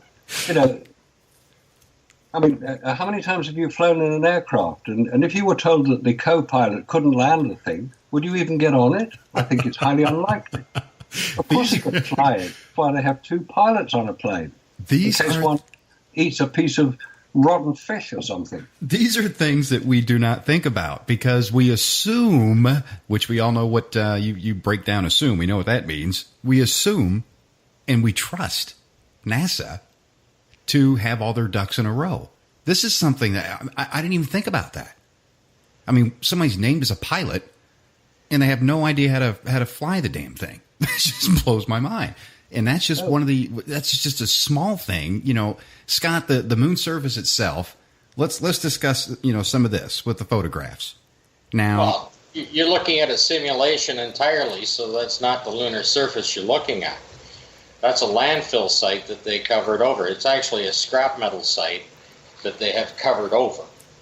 Let's get into some details. I believe that it's on the south side of Cinder Lake, just north of Flagstaff in Arizona. Okay. Well, also too, real quick. And that's why you see the cars. That's why you see the pieces of metal sticking up. That's why you see the rocket engines. I put a picture up of a nose cone of a missile that they propped up just to stage it. They put it right up on top of some rocks. They show you how they built the rocks and how they put the modeling clay, they sprayed the modeling clay on and then shot the dirt over top of it. That's what's in the photographs. Okay, well, I was wondering, too. I can't remember. I'm old enough to remember watching the moon landings. Did they ever set a camera up? Did they ever have film of the lunar module taking off? Yes, they did. Yes, they did. But they missed it on 15. 16, the astronauts puts with the explosive bolts that separate the two, the descent and the ascent modules. You see the explosive bolts go off, and then there's no exhaust thrust, yet no visible exhaust at all. But on Apollo 16, the astronauts put a chunk of that explosive bolts in there and blew the whole side of the craft off. Okay. The 4 panels come off. If you watch it even at normal speed on the Apollo 16 liftoff, you see the panels come off. And then go take a look at the photo on Apollo 17. They replaced the 4 panels, but they're lighter color now. Okay? They're using the same piece of equipment over and over again. Okay? It's just as simple as that. Okay. So here we are. We're on the supposed lunar surface or the desert in Arizona. And there's some photographs here that we're posting in chat for everybody to see. I'll try and, describe these the best I can. Sure. With this one shows the lunar vehicle with the astronauts sitting in there. And then it has this close-up of a mound of rock or dirt, and then it looks like a stick. It almost looks like an egg beater or a whisk on the end of it. Oh, that's the grasping tongs, and the rover's sitting on 3 wheels. One's off the ground. I see that. It's floating. Okay? It's literally and floating. What struck me about this picture, I mean, in Apollo 12, there's some gradual mounds of dirt. This pile of dirt looks like it was put on there by a front-end loader. And it really struck me because it's the only feature like that in all the thousands of photographs, right? Mm-hmm. And I didn't understand exactly what it was, so I put this on my desktop. And when I was walking by my computer, I looked at the shadow of the grasping tongs, and it makes an arrow. Okay? And when you get down to the end of the arrow, there's an astronaut's glove buried in the dirt. And when you look at the rest of it, it's a whole pile of gloves. They're just covered over with dirt. You can see the 4 fingers sticking out. You can see it all over the place. Oh my goodness! It's completely staged, which means that the people that did the set were involved in it, and the astronauts were involved in it, and the photographers were involved in it. You could see this, and one thing, correct me if I'm wrong. I gave you a close-up of the glove at the end of the arrow, and once you see it, I mean, it might have only taken 30 years if they had used a neon sign. Like, that's about a 3-foot arrow shadow, and when you realize that they're pointing it out, okay, and I've got other pictures with the tongs where they're pointing out different things on the rock. The other rock that they made is just plastered over a wire cage, and I showed a shot of the close-up of the wire cage through the hole, which is just down and below the right of the thing. That's the same everywhere. They use the gnome, they use their feet, they point everywhere to stuff. Like each astronaut, each mission has a slightly different style of how they show you this stuff, right? But they literally dig it up and show it to you, and that's the only thing they're doing. It's like their own little code that they're doing to kind of get it out yet not get it out. And that's right. And one of the things you can imagine what they were doing when 3 of their friends died. They wanted to document this. And it's the only thing they're doing with those cameras, and it's consistent for all 6 missions, okay, over 2.5 years. They didn't fade on their mission one bit. And correct me if I'm wrong. Just as blatant as it comes. Correct me if I'm wrong here. Marcus, if you want to take this with the lunar surface, and Scott described that this pile looked like it was dumped by a backhoe or front end loader. And on the surface, and by looking at this photograph, the dirt, folks, those of you that can't see it, it looks very loose. Now, on the lunar surface, I mean, this thing is supposedly billions of years old. Wouldn't that dirt be more packed into a rock-like format and not laying loose like that? Well, don't forget the moon is, because it has no atmosphere, it is liable to be hit by any passing meteor that happens to want to get close to the moon. And when a meteor hits, it goes at very, very high speed. And so it will cause a great deal of destruction. If a large meteor lands, it's going to make a crater. There's a meteor crater in Arizona, which is quite a good example of what a meteor will do when it hits a planet. But it will also pulverize all the surrounding rocks that it hits, because it's moving at very high speed. It's got a lot of energy. It's got to be dissipated, and all the rocks will just become dust or dust-like in the end, and so you get this sort of, it's called regolith, the lunar dust. Okay. And yes, one other point about leaving. Okay, go ahead. If you're taking off in your ascent stage of your lander, because don't forget it's in 2 sections. You've got the astronauts in the top bit, and all the fuel and the landing rocket in the bottom bit. And as Scott said, they fire the explosive bolts to separate the 2 craft, which are obviously joined together quite well, otherwise you get two bits floating off into space. When the rocket for the ascent stage fires, it's about 4,500 pounds of thrust. And we've all seen rockets being fired and taking off, and then normally the rocket will have a huge exhaust plume firing underneath the rocket. Mm-hmm. The ascent stage of the lunar lander, it was attached directly to the top of the descent stage, and there was nowhere for the exhaust gas to go. There was no hole in it. There was no channel for it. It was a completely flat surface. And so you've got this rocket firing. It's quite a powerful thing, a 4,500 pound thrust rocket. The astronauts are standing within 2 or 3 feet of that exhaust, and the thing has to build up a power before it can lift off. Or it's on the moon, the gravity is much less than it is on Earth, but we've seen the effort it takes to get a rocket up into the air. And the rocket engine will fire for a few seconds before it moves. It has to. Where did the exhaust gases go? These superheated 3,000 degrees centigrade exhaust gases. They would have fried the astronauts, completely destroyed the craft, and the thing would have just burnt in a beautiful, fiery Catherine wheel, because it would have just been somersaulting all over the place. It's a ridiculous idea to think that you can fire a rocket with nowhere for the exhaust gas to go and expect 2 astronauts, and one of them, I think it's on Apollo 16, says, "What a ride, what a ride." You know, like he's done it 100 times already, and it's just yet another simulation exercise, which is what I claim it is. Good. Okay, we were talking about them taking their suits off in the capsule when they're leaving.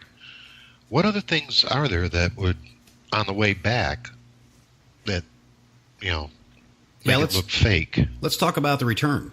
Times. That's what I mean. On the return, the checklist for the return when they were leaving before they undocked from the ascent module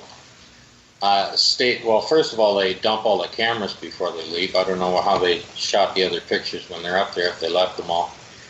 But good point. The gloves for the EVA suit are left in the ascent module, and then when they release it and it falls back onto the lunar surface. And right after that, Collins has to do spacewalk to go get the magazines off the cameras on the outside of the CSM. And of course, they don't have an airlock, and the other 2 guys don't have gloves. So how did that happen? I mean, they can't depressurize if these guys aren't fully in their EVA suits, right? It's just another detail that they missed on, but they claim that the gloves were left there. And then, of course, now they have them on display. These are things that we just don't think about. The return back, there's so many bloopers in this. I mean, Phil, this is kind of blowing my mind. I know I'm on the fence about the whole thing, but this is really pushing me toward that other side of the fence. Yeah, it's making me wonder things like, coming back into the atmosphere, was that capsule insulated enough? Because we talked about not for radiation. Was it actually it wasn't insulated enough to handle the heat coming back into the atmosphere? You think those windows were? These are things. The windows itself with the radiation, let alone the whole capsule and this lunar craft, there's no protection. So these guys, we've talked about the liftoff and the flight there, going through space to 250,000 plus miles and being exposed to massive amounts of solar radiation, gamma, all that stuff. There's no protection from it. So technically, the few days it would take to get to the moon, these guys would be throwing up in their shoes. They would be looking awful, radiation poisoning. They would be dead. It looked like the start of the episode of Bones or something like that when they got back. The one photograph I put up of a window which NASA has responded to, claiming that it's moisture inside the craft when they were traveling. So I looked up when the photograph was taken, and it was taken about halfway to the moon. So you're in zero gravity, and you can look at the water running down the window. How does it run down in zero gravity? And if you look closely at it, you'll see that the water is actually between the two panes of glass, which means the seal has gone. So if water can leak through and you're in a vacuum, I guess all the air is going to come out even quicker.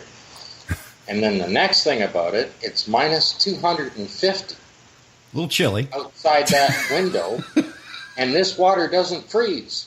I'd like to know where to buy that glass. I mean, you could get rid of that in Puerto Rico pretty much of a hurry if you had the company that made that stuff, right? Oh, yeah. It's the little things like this. Because people accept it when NASA says, oh, that's just humidity built up inside the spacecraft, right? They go, okay, fine, and walk away. Right? They're the authority. Right. They're the experts, so you just go with what they say. And that's what they go with. But when you look at it and see, well, that can't be. Now, okay, let's. I'm going to kind of throw Hollywood in the mix here while we're going to break. I'm going to give you something to think about. Hollywood, with films such as The Right Stuff and Apollo 13, okay, they really brag up the whole mission, and you have things in there in the capsule, just like we discussed. Kevin Bacon played the character. I can't remember what astronaut he played, but in the film Apollo 13, the entire panel system, everything around it, was coated in moisture. Wet. It was just wet, and they were afraid to touch something because it may short something out. How to have that kind of atmosphere in there? These are things we're talking about. Hollywood throws us in The Right Stuff. You have things in there as well. It's just this is getting crazier by the minute. So definitely stay tuned here. When we come back, we're going to discuss more of the return trip and the aftermath of all this. The lunar landing with Marcus Allen and, of course, Scott Henderson. Haunted Voices Radio. We'll be right back. Stay tuned.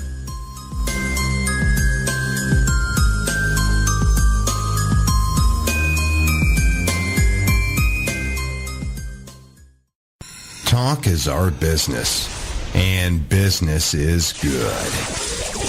WGOG Clearwater. Let's talk.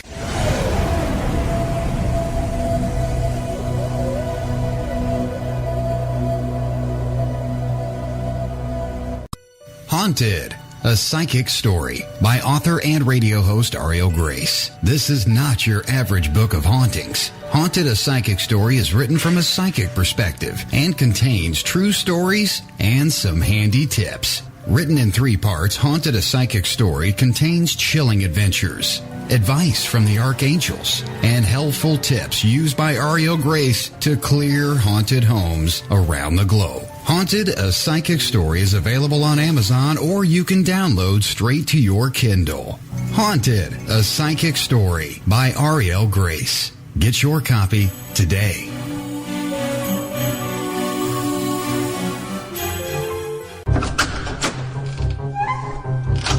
Get lost in the realm of thrilling mystery with the Mojo series by Chris Cedarstein. Follow 6 small-town teenagers who decide to make a ghost hunting documentary and become blindly thrown into a world of haunting chills they were not expecting in Lost Mojo. Or follow college student Scotty Brown, who is aggressively haunted by vivid nightmares and daytime apparitions. As he begins to search for answers, he puts himself and those closest to him face to face with pure evil. Can he defeat these malevolent beings with a small team of paranormal investigators? Find out in her second title, Mojo. The Mojo series is available on paperback or digital download on Amazon, Barnes & Noble, and wherever books are sold. The Mojo series by Chris Cedarstein. Get your copies today if you've got the Mojo.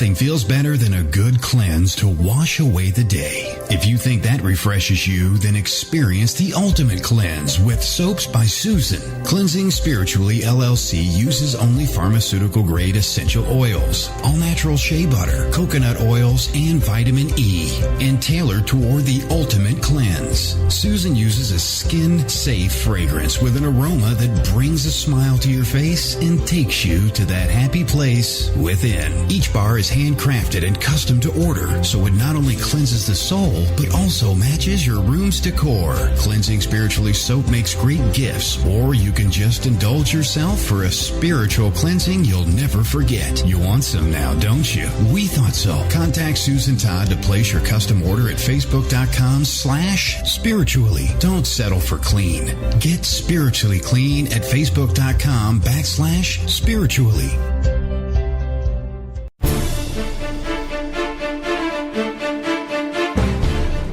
48 minutes past the hour. My goodness, time has flown by.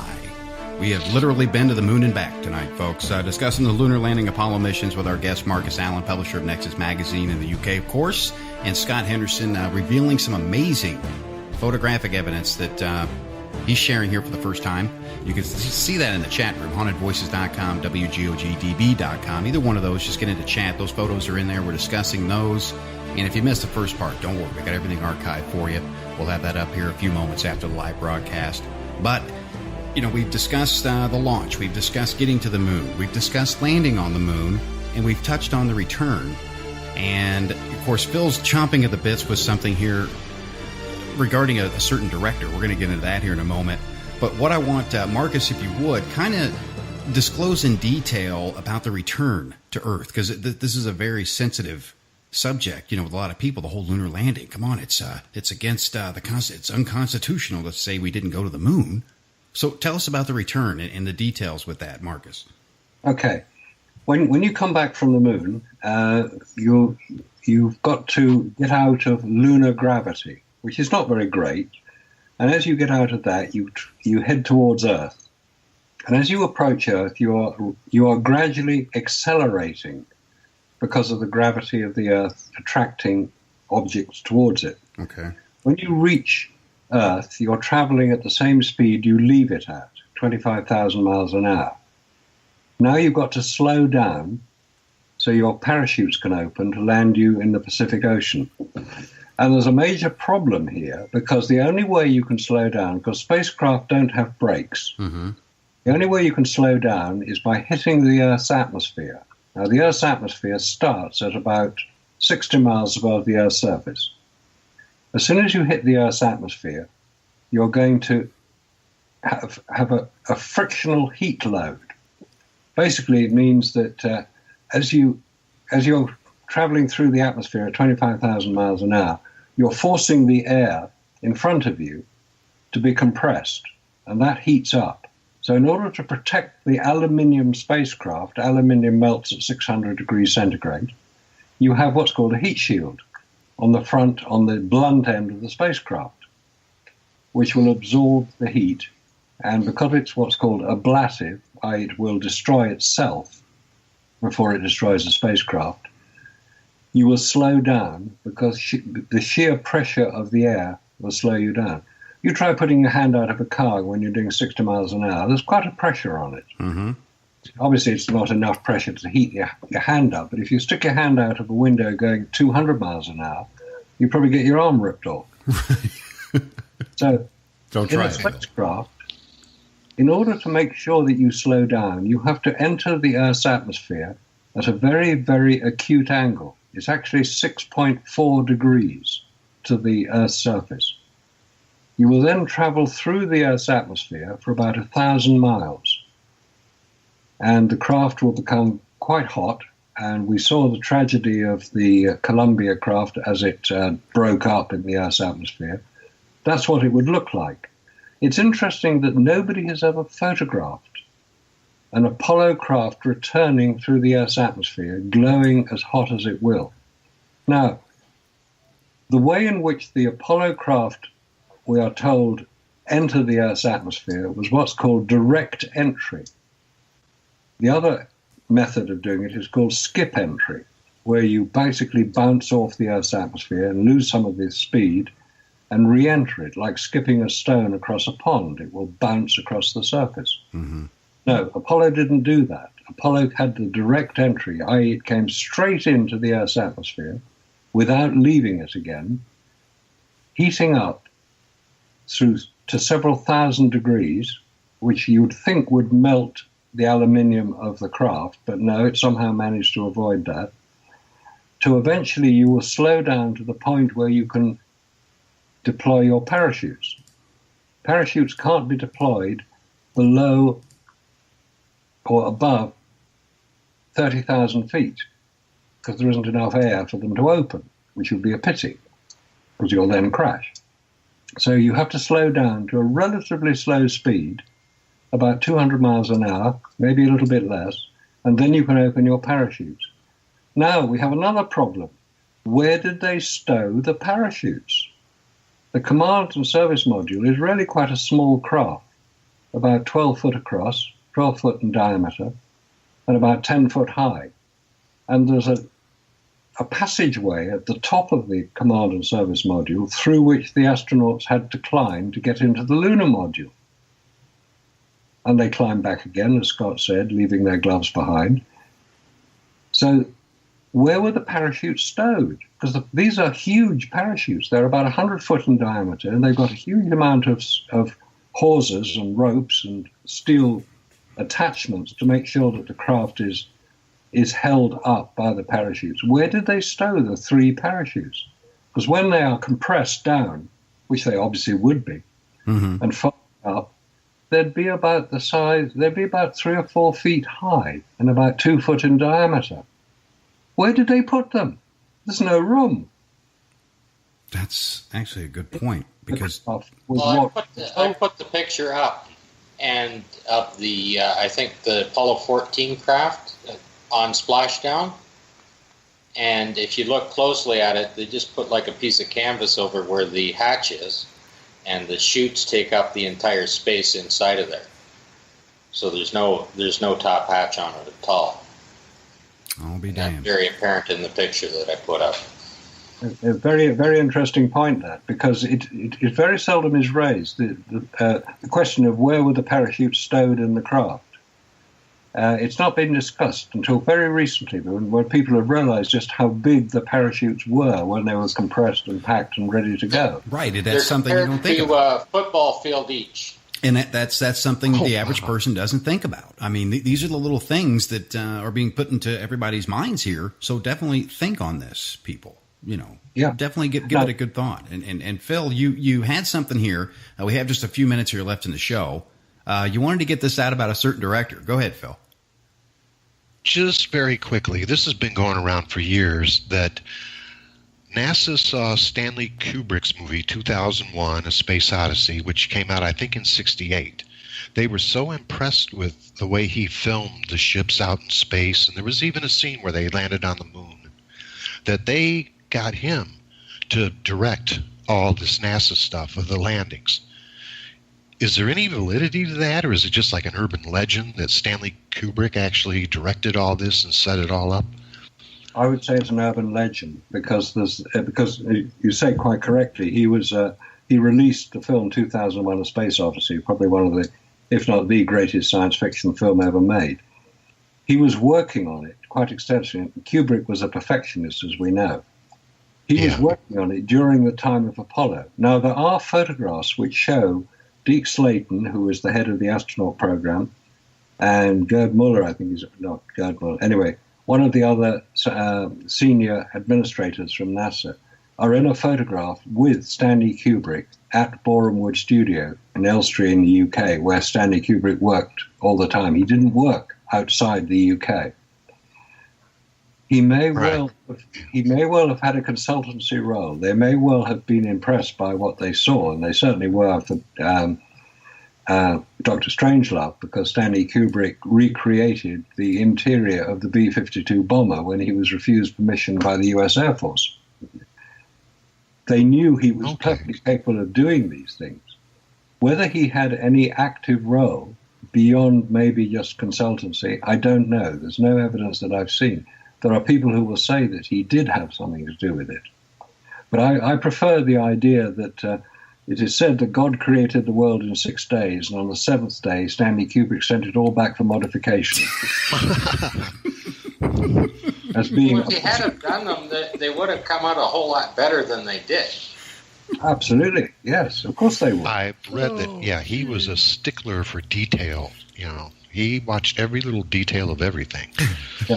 But the film director who was more likely to have had a hand in this fantasy is the master of fantasy himself, Walt Disney, who was a personal friend of Werner von Braun. He was on site. He knew what he was doing to create fantasy, to make people believe something was happening when it was just a piece of celluloid. I think he is the more likely person who would have been consulted, and he certainly knew Werner von Braun. There were photographs of them together. Oh, whether he did or not, I don't know, but he would have been politically much more willing to cooperate than maybe Stanley Kubrick was.